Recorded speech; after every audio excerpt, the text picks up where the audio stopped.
Welcome to iDream. నేను ఉదయశ్రీ. ఇవాళ జార్ఖండ్లో జరిగిన ఒక దారుణమైన సంఘటనకు సంబంధించి మనం మాట్లాడుకోబోతున్నాం. ఒక తల్లి ఫిజికల్లీ డిసేబుల్డ్ అయిన ఒక కొడుకు కోసం తన కూతుర్ని బలిచ్చిందనమాట. ఒక తాంత్రికుడితో కలిసి. తను బాబు మెంటల్లీ ఫిజికల్లీ డిసేబుల్డ్. ఆ అబ్బాయి కోసము కన్న కూతుర్ని బలివ్వడమే ఇక్కడ ఆశ్చర్యం వేస్తుంది. ఎందుకంటే ఇద్దరు తన పిల్లలే, కానీ ఒకరి కోసము అబ్బాయి కోసము అమ్మాయిని బలివ్వాలా? ఏంటి ఈ డిస్క్రిమినేషన్ ఈ రోజుల్లో కూడా? ఇదే ఇవాల్టి మన టాపిక్. దీని గురించి మాట్లాడడానికి మనతో ఉన్నారు life coach and public speaker Ram మెట్టు గారు. ఆయన కెరీర్కి సంబంధించి కానీ ఎడ్యుకేషన్కి సంబంధించి కానీ ఎంతోమంది స్టూడెంట్స్కి గత 12 years నుంచి ఇది కౌన్సిలింగ్ ఇస్తూ వచ్చారు. అలాగే ఎంతోమంది రిలేషన్షిప్లో ఏమైనా ప్రాబ్లమ్స్ వచ్చినా కానీ వాళ్ళకు కూడా కౌన్సిలింగ్ ఇస్తూ ఉంటారు. సో ఆయనతో మాట్లాడదాం. హలో అండి. హాయ్ అండి. సో ఈ రోజుల్లో కూడా ఇలాంటి ఇన్సిడెంట్స్ మనం వినడం నిజంగా కూడా చాలా బాధాకరం. అసలు ఏమనాలి ఆ తల్లిని? ఇంత డిస్క్రిమినేషన్ ఏంటి? అంటే ఎడ్యుకేటెడ్ కాకపోవడము ఇక్కడ ప్రాబ్లమా? ఎందుకు ఇంకా ఇలాంటి విషయాల్లో మార్పు అనేది రావట్లేదు?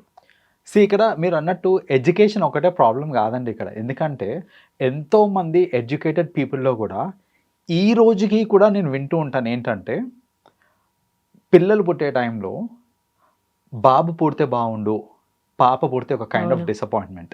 రైట్. ఈ రోజుల్లో కూడా కొందరు ఏంటంటే నాకు బాబే కావాలనేసి, మరికొందరు ఫస్ట్ బాబు పుట్టాలి, ఇంకా తర్వాత ఎవరు పుట్టినా పర్వాలేదు అని. ఇది కూడా ఒక నోషన్ ఉంటుంది మన సొసైటీలో. సో అది ఎడ్యుకేటెడా అన్ఎడ్యుకేటెడాతో సంబంధం లేకుండా ఈ బాబు అంటే కొంచెం ఎక్కువ ప్రయారిటీ ఇవ్వడము అనేది రెగ్యులర్గా జరుగుతూ ఉంటుంది.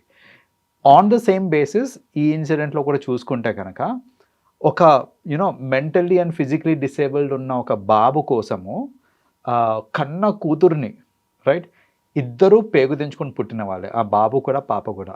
అయినప్పటికి కూడా ఆ బాబు కోసం ఈ పాపను బలివ్వడానికి కూడా ఆయన కాలేదు. అసలు ఇంకో దీంట్లో ఇది ఏంటంటే, హైలైట్ ఏంటంటే, ఎవరైతే తాంత్రికుడి దగ్గరికి తీసుకెళ్ళిందో ఈ బాబుకి బాగాలేదు అనేసి, ఆ తాంత్రికుడు చెప్పింది ఏంటంటే, బాబుకి నయం కావాలి అని అంటే ఒక కన్యని బలివ్వాలి అని చెప్పాడు. కన్యని బలివ్వాలి అన్నాడు తప్ప నీ కూతురిని బలివ్వాలని చెప్పలేదు ఆయన. కన్యని బలివ్వాలని చెప్పాడు. ఈమె ఎవరో ఎందుకు, నా కూతురే ఉంది కదా అని ఈమెనే రెడీ అయింది వాళ్ళ కూతురిని బలివ్వడానికి. అండ్ ఇది హోల్ ప్రాసెస్ వాళ్ళు ఎలా చిత్రీకరించారంటే దీని మొత్తాన్ని, ఫస్ట్ ఆమె మిస్సింగ్ కేసు పెట్టింది వాళ్ళ కూతురు మీద, కనపడట్లేదు అనేసి. ఆ తర్వాత వాళ్ళ కూతుర్ని ఒక ఐసోలేటెడ్ ప్లేస్కి తీసుకెళ్ళి ఆమె ప్రైవేట్ పార్ట్లో పెద్ద స్టిక్ దూర్చి, దెన్ నెత్తి మీద పెద్ద బండరాయితో కొట్టి, ఆ బ్లడ్ పోతూ ఉంటే ఆ బ్లడ్ని కలెక్ట్ చేసుకొని ఈ తాంత్రికుడికి ఇచ్చి ఆయన చేయడానికి, ఆ రిచువల్స్ అవి క్యారీ ఫార్వర్డ్ చేయడానికి ఆ బ్లడ్ని ఇచ్చిన తర్వాత, వాళ్ళు ఇదంతా ఏంటంటే ఒక రేప్ లాగా క్రియేట్ చేద్దామని చేశారు వాళ్ళు. బట్ అల్టిమేట్లీ అక్కడ జరిగింది ఏంటంటే, ఈ డిఎన్ఏ వీటికి వెళ్తారు కదా, మన ఫోరెన్సిక్ పోస్ట్ మార్టంకి వెళ్తారు కదా. సో పోస్ట్ మార్టంలో కనిపించింది ఏంటిది అని అంటే, దెర్ ఇస్ నో డిఎన్ఏ అవన్నీ ఏం ప్రజెంట్ లేదనమాట ప్రైవేట్ పార్ట్ దగ్గర. So which means there is no rape that has happened. అప్పుడు పోలీసులు మళ్ళీ ఏంటంటే వాళ్ళు కొంచెం రిగరస్గా ఇన్వెస్టిగేట్ చేస్తే అర్థమైంది ఏంటంటే, సొంత తల్లి అలాంగ్ విత్ ఈ తాంత్రికుడు ఇంకొక ఎవరో పర్సన్, ముగ్గురు కలిసి ఈ మొత్తం ఇన్సిడెంట్ ఏదైతే ఉందో వాళ్ళు కలిసి చేసిన ఇన్సిడెంట్ అనమాట ఇది. సో ఇక్కడ చూడండి, అసలు నార్మల్గా మనం రోడ్డు మీద పోతా ఉంటే ఒక చిన్న పిల్లోడో మన సొంత పిల్లలు కూడా అవసరం లేదు, చిన్న పిల్లోడో పాపనో ఇట్లా సైకిల్ మీద నుంచి కింద పడిపోయినా లేకపోతే పరిగెట్టుకుంటూ కింద పడితేనే మనకి అయ్యో బాధ అవుతుంది. అసలు కన్న కూతుర్ని అలా చేస్తూ ఉంటే ఆ పిల్ల అమ్మ అమ్మ అని అరుస్తుంటే కూడా కొంచెం కూడా కనికరించలేదు చూడండి. అసలు ఈ ఇష్యూ గురించి మాట్లాడుతూ ఉంటేనే మనకి ఏదోలా అయిపోతుంది అనమాట. అసలు 9 months అంటే ప్రెగ్నెన్సీ ఉండి దాన్ని అంటే మోసి ఎన్నో పెయిన్స్ తీసి, లేకపోతే సర్జరీ అయినా ఏదైనా కానీ పెయిన్స్ తీసుకొని బేబీని కన్నాక అసలు ఎట్లా ఆవిడ కళ్ళ ముందు ఇంత క్రూయల్గా ఎలా చంపబుద్ధి అయింది అసలు ఆ మదర్కి? అసలు ఏమనుకుంటే ఆమెకు సైకిక్ ఏమైనా ప్రాబ్లం ఏమైనా ఉందా? సైకిక్ ప్రాబ్లం కంటే కూడా ఇక్కడ మోస్ట్ ఇంపార్టెంట్ ఏంటంటే ప్రయారిటీ అండి. ఆమె ఏంటంటే కొడుకే ఎక్కువ, నాకు కూతురు కంటే కొడుకే ఎక్కువ. ఈ ఈ ఈ డిస్క్రిమినేషన్ ఉన్నంత కాలం మనం ఇలాంటి ఇన్సిడెంట్స్ చూస్తూనే ఉంటాం. రెగ్యులర్లీ మన సిటీస్లో అన్న ఇంకా ఎంతో కొంత తక్కువ. జనరల్లీ ఏంటంటే ఇలా ఎవరికన్నా ఏదన్నా లైక్ ప్రెగ్నెన్సీ టైంలో అట్లా నీకు అబ్బాయి కావాలా అమ్మాయి కావాలా అని అంటే హార్ట్ఫుల్లీ నాకు అమ్మాయి కావాలి అని అనేవాళ్ళు బహు తక్కువ. రైట్. అండ్ ఆ అమ్మాయి పుట్టినప్పుడు సెలబ్రేట్ చేసేవాళ్ళు చాలా తక్కువ. రెగ్యులర్లీ మనం చూసేది ఏంటిది అని అంటే అబ్బాయే కావాలి అని అనుకుంటా ఉంటారు. ఆర్ కొందరు ఏంటంటే అబ్బాయి పుట్టేదాకా ఎంతమంది అమ్మాయిలు పుట్టినా సరే అబ్బాయి పుట్టేదాకా ట్రై చేస్తూ ఉంటారు. ఎందుకంటే అల్టిమేట్లీ ఒక అబ్బాయి కావాలి అనేసి.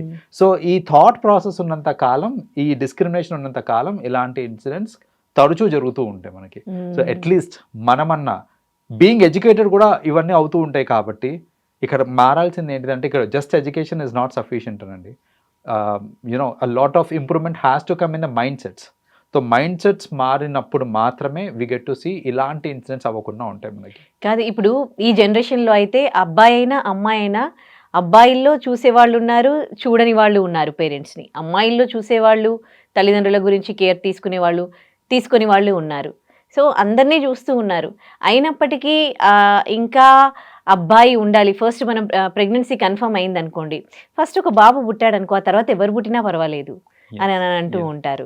సో ఇంకా అంటే ఇన్ని చూస్తూ మన కళ్ళ ముందే పేరెంట్స్ని చూడని పిల్లలు ఉన్నారు. ఎవరు చూస్తున్నారో ఎవరు చూడట్లేదు అసలు ఏం తెలీదు. అయినప్పటికీ కూడా ఫస్ట్ ఒక కొడుకు కావాలి. ఎందుకు ఇలా అని? ఇక్కడ కొడుకు కావాలి అనుకునే దానికి మేజర్ రీజన్ ఓన్లీ నేను పెద్ద అయిన తర్వాత లేకపోతే నా ఓల్డ్ ఏజ్ వచ్చిన తర్వాత వాళ్ళు నన్ను చూసుకుంటారు అనే ఒక థాట్ మాత్రమే కాదు. There are various other aspects associated అనమాట. సో థింగ్స్ లైక్ కొందరు ఏంటంటే కొడుకు అయితే ఇంటికి కట్నం తీసుకొస్తాడనేసి, కూతురు అయితే మనం ఇవ్వాల్సి వస్తుంది అనేసి. సో ఆ కట్నం అనే ఆస్పెక్ట్లో కొందరు ఆలోచిస్తారు. కొందరు ఏంటంటే ఖర్చు విషయంలో చూస్తూ ఉంటారు. లైక్ ఇప్పుడు పెట్టిందంతా కొడుక్కి ఏది పెట్టినా సరే అదొక ఇన్వెస్ట్మెంట్ లాగా చూస్తూ ఉంటారు. కూతురికి ఏది పెట్టినా సరే అదొక ఎక్స్పెండిచర్ లాగా చూస్తూ ఉంటారు. సో ఈ వ్యూ పాయింట్స్ వేరియేషన్ రావటం వల్ల ఏంటంటే జనరల్లీ ఇలాంటి ఇంకా చాలా ఉంటాయి వాళ్ళకి బ్యాక్ ఎండ్ లో వంశం. లైక్ ఇప్పుడు అబ్బాయి అనుకోండి, మన ఇది డైనాసిటీ అనేది ప్రొలాంగ్ అవుతుంది అనేసి. సో అదే కనుక అమ్మాయి అనుకోండి, అది ప్రొలాంగ్ కాదు అనేసి. సో ఇలా వేరియస్ రీజన్స్ వల్ల చాలా మంది ఏంటంటే అబ్బాయే కావాలి అని అనుకుంటారు. బట్ ఫ్రాంక్లీ స్పీకింగ్ కరెంట్ టైమ్స్లో ఇట్ డజంట్ రియలీ మ్యాటర్. అబ్బాయి కానివ్వండి అమ్మాయి కానివ్వండి, ఇట్ డజంట్ మ్యాటర్. ఎందుకంటే first of all me dynasty ఇవన్నీ ఆలోచిస్తున్నారు మీరు. ఒక 3 generations తప్ప 4th generation ఎవరు గుర్తుపెట్టుకోరండి. అంతే. ఇప్పుడు మీ గ్రాండ్ ఫాదర్ వరకు మీకు గుర్తుంటారేమో, మీ గ్రేట్ గ్రాండ్ ఫాదర్ ఎవరంటే నోబడీ నోస్, పేరు కూడా తెలియదు మనకి. సో అలాంటి సిచ్యువేషన్లో ఉన్నప్పుడు నా వంశం పోవాలి, ముందుకు సాగాలి, ఇవన్నీ ఆలోచించడం ఇస్ అబ్సల్యూట్లీ ఫూలిష్. అసలు గ్రాండ్ పేరెంట్స్ ఎవరైనా ఉంటున్నారా? అసలు పెళ్లి కాగానే దూరంగా ఉండడం అది జరుగుతుంది. అసలు ఫ్యామిలీస్ కలిసే ఉండట్లేదు, కానీ డైనాసిటీ మాత్రం కావాలి.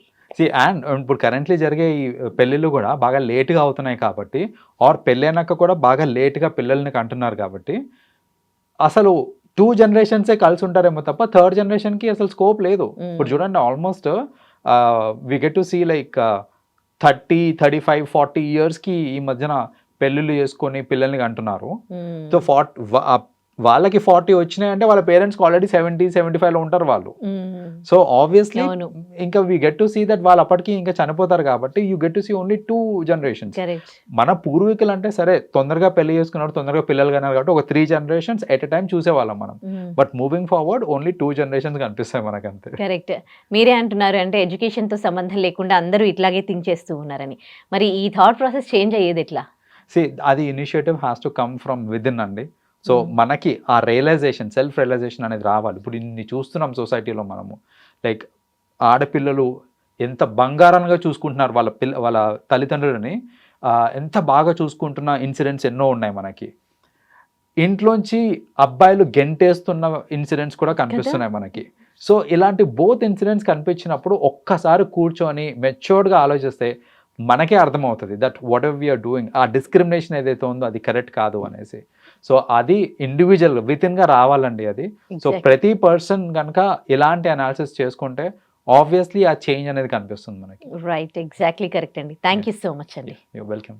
And for more videos, please subscribe to iDream. Please subscribe to iDream. Please subscribe iDream. And please subscribe to iDream.